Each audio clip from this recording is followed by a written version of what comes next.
Hi, it's me again. I am posting this video as a precursor to the next film that I'm going to post. The next film I'm going to post is called Thrillville, and it is kind of an experiment.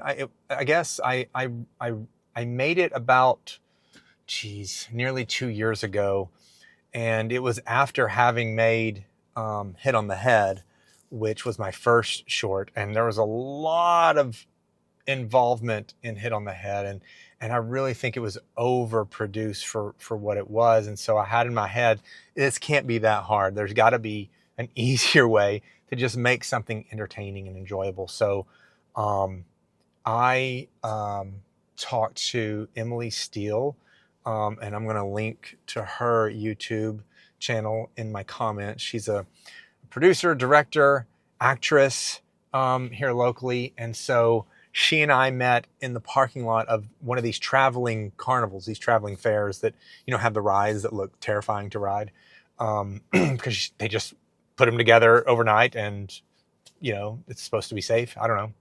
But we met in the parking lot and we just wrote on paper kind of this general script for a horror film. And I liked the backdrop of the carnival. Photographers and videographers, when these carnivals come to town, they're not excited to ride the rides. They're excited because it's just a cool backdrop, all the lights and the excitement. And so I just followed her around. We followed this rudimentary script that we hammered out in the parking lot. And I did have fun, experimenting with some of the visual effects, like making the character disappear, and giving the character and one of the clowns demon eyes.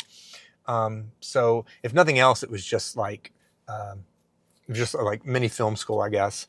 But the story really, at least for me as a writer, really left me sort of lacking. And I think that happens a lot in the short film world, where people will see an object, and they'll say, "Ooh, we should write a short film, using that object or around that object." Or they'll see a location and they'll say, "Ooh, we should write a film that uses this location because it's such a cool location," which is what I did with Thrillville. It's just a cool backdrop. It's a cool location.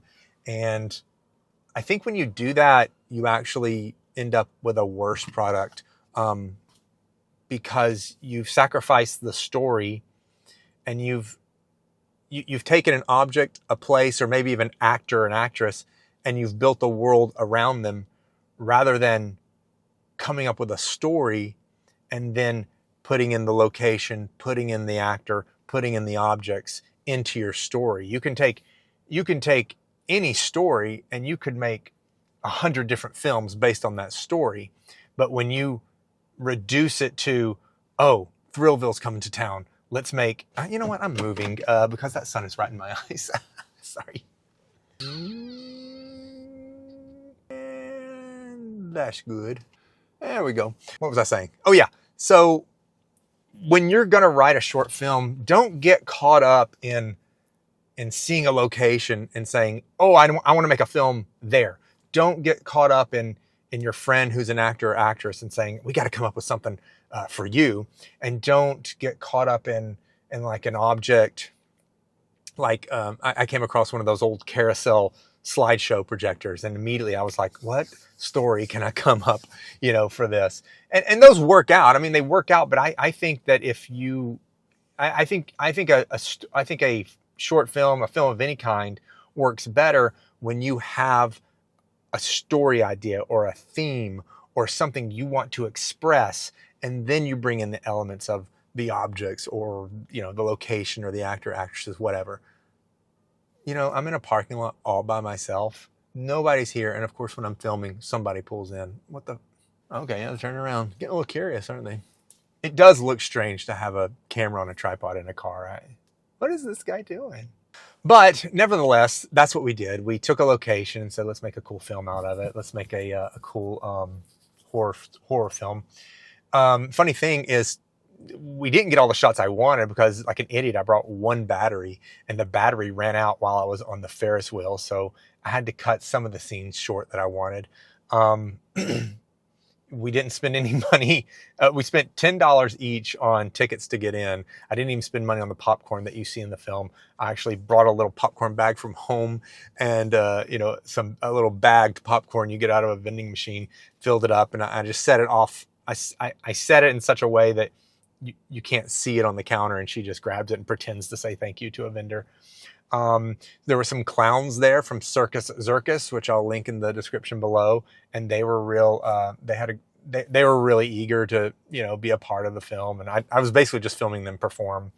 But yeah, the story is hard to really understand. I mean, I don't know if she's dreaming, if she's having a fever dream or a nightmare.